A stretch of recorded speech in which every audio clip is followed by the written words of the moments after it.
Momo, Michael Ende. Capítulo 1. Una ciudad grande y una niña pequeña.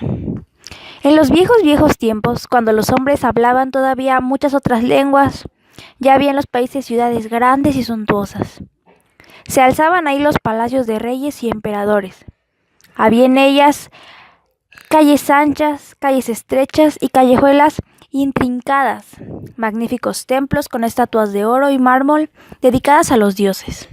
Había mercados multicolores donde se ofrecían mercadería de todos los países y plazas amplias, donde la gente reunía para comentar las novedades y hacer o escuchar discursos. Sobre todo, había ahí grandes teatros. Tenían el aspecto de nuestros circos actuales, solo que estaban hechos totalmente de sillares de piedra. Las filas de asientos para los espectadores estaban escalonadas como en un gran embudo. Vistos desde arriba, algunos de estos edificios eran totalmente redondos, otros más ovalados y algunos hacían un ancho semicírculo. Se les llamaban anfiteatros. Había algunos que eran tan grandes como un campo de fútbol y otros más pequeños, en los que solo cabían unos pocos cientos de espectadores. Algunos eran muy suntuosos, adornados con columnas y estatuas, y otros eran sencillos, sin decoración. Estos anfiteatros no tenían tejado, solo se hacía al aire libre. Por eso, en los teatros suntuosos se tendían sobre las filas de asientos tapices bordados de oro para proteger al público del ardor del sol o de un chaparrón repentino. En los teatros más humildes cumplían la misma función cañizos de miembre o paja. En una palabra, los teatros eran tal como la gente se los podía permitir, pero todos querían tener uno, porque eran oyentes y mirones apasionados. Y cuando escuchaban los acontecimientos conmovedores o cómicos que se representaban en la escena, les parecía que la vida representada era de modo misterioso, más real que su verdadera vida cotidiana, y les gustaba contemplar esa otra realidad. Han pasado milenios desde entonces. Las grandes ciudades de aquel tiempo han decaído, los templos y palacios se han derrumbado. El viento y la lluvia, el frío y el calor han limitado y excavado las piedras de los grandes teatros. No quedan más que ruinas. En los agrietados muros, las cigarras cantan su monótona canción, y es como si la tierra respirara en sus sueños. Pero algunas de esas viejas y grandes ciudades siguen siendo en la actualidad grandes. Claro que la vida en ellas es diferente. La gente va en coche o tranvía, tiene teléfono y electricidad.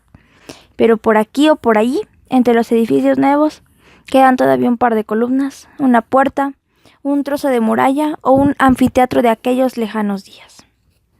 En una de esas ciudades transcurrió la historia de Momo. Fuera, en el extremo sur de esta gran ciudad, ahí donde comienzan los primeros campos y las chozas y casuchas, son cada vez más miserables. Quedan ocultas en un pinar las ruinas de un pequeño anfiteatro. Ni siquiera en los viejos tiempos fue uno de los suntuosos, ya que por aquel entonces era, digamos, un teatro para gente humilde. En nuestros días, es decir, en la época en la que se inició la historia de Momo, las ruinas estaban casi olvidadas. Solo unos pocos catedráticos de arqueología sabían que existían, pero no se ocupaban de ellas porque ya no había nada que investigar. Tampoco era un monumento que se pudiera comparar con los otros que había en la gran ciudad. De modo que solo de vez en cuando se perdían por ahí unos turistas. Saltaban por las filas de asientos cubiertas de hierbas, hacían ruido, tomaban alguna foto y se iban de nuevo. Entonces volvía el silencio al círculo de piedra y las cigarras cantaban la siguiente estrofa de su interminable canción, que por lo demás no se diferenciaba en nada de las estrofas anteriores. En realidad, solo la gente de los alrededores conocía el curioso edificio redondo. Apacentaba en él sus cabras, los niños usaban la plaza de redonda para jugar a la pelota y a veces se encontraban ahí de noche algunas parejitas. Pero un día corrió la voz entre la gente de que últimamente vivía alguien en las ruinas. Se trataba al parecer de una niña. No lo podían creer, no lo podían decir, porque iba vestida de un modo muy curioso. Parecía que se llamaba Momo o algo así.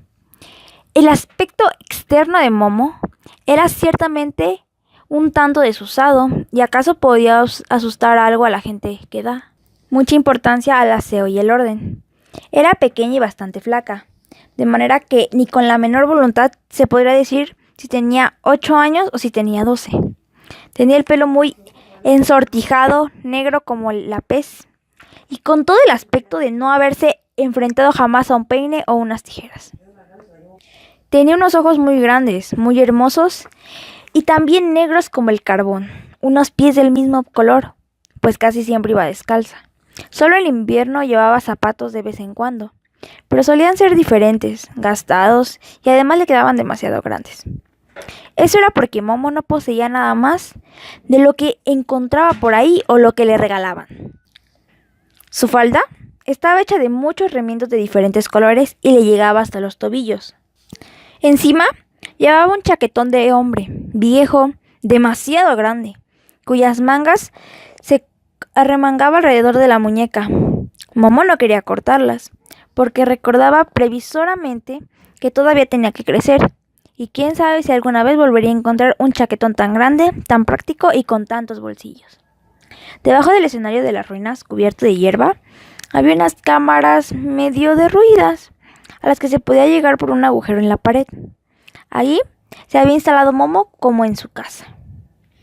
Una tarde llegaron unos cuantos hombres y mujeres de los alrededores que trataron de interrogarla. Momo los miraba asustada, porque temía que le echaran, pero pronto se dio cuenta de que era gente amable. Ellos también eran pobres y conocían la vida. «Y bien», dijo uno de los hombres, «parece que te gusta esto». «Sí», contestó Momo. «¿Y quieres quedarte aquí?» «Sí, sí puedo». «Pero ¿no te espera nadie?» «No. Quiero decir, ¿no tienes que volver a casa?» «Esta es mi casa». «¿De dónde vienes, pequeña?» Momo hizo con la mano un movimiento indefinido señalando algún lugar cualquiera a lo lejos. «¿Y quiénes son tus padres?», siguió preguntando el hombre. La niña lo miró perpleja, también a los demás, y se encogió un poco de hombros. La gente se miró y suspiró. «No tengas miedo», siguió el hombre. «No queremos echarte, queremos ayudarte». Momo asintió muda, no del todo convencida. «Dices que te llamas Momo, ¿no es así?» «Sí.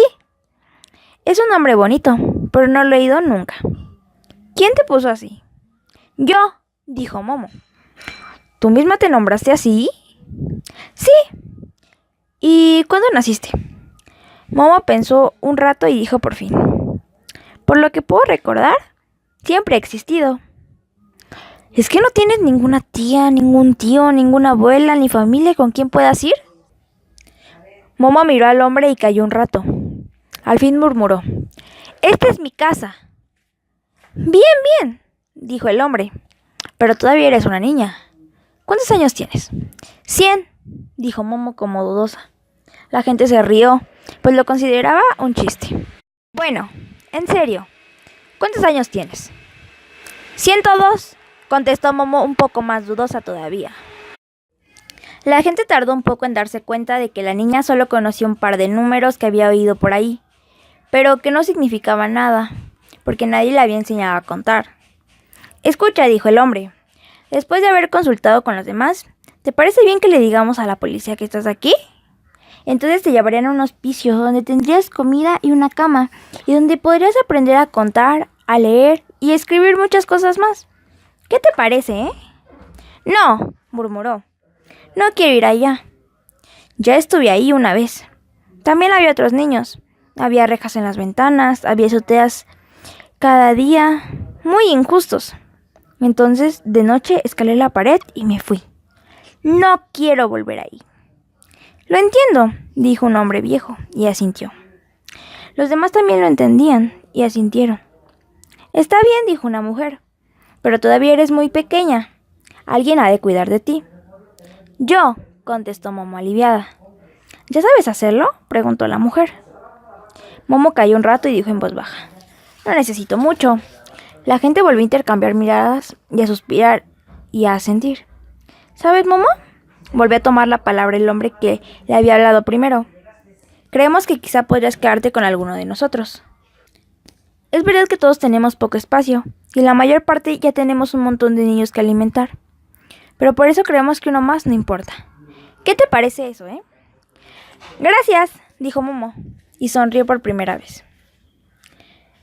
Muchas gracias. Pero, ¿por qué no me dejan vivir aquí? La gente estuvo discutiendo mucho rato, y al final estuvo de acuerdo, porque aquí pensaban, Momo podía vivir igual de bien que con cualquiera de ellos, y todos juntos cuidarían de ella, porque de todos modos sería mucho más fácil hacerlo todos juntos que uno solo. Empezaron enseguida, limpiaron y arreglaron la cama medio derruida en la que vivía Momo, todo lo bien que pudieron. Uno de ellos, que era albañil, construyó incluso una pequeña estufa. También encontraron un tubo de chimenea oxidado. Un viejo carpintero construyó con unas cajas una mesa y 2 sillas. Por fin, las mujeres trajeron una vieja cama de hierro que nadie usaba, con adornos de madera, un colchón que solo estaba un poco roto y 2 cobijas.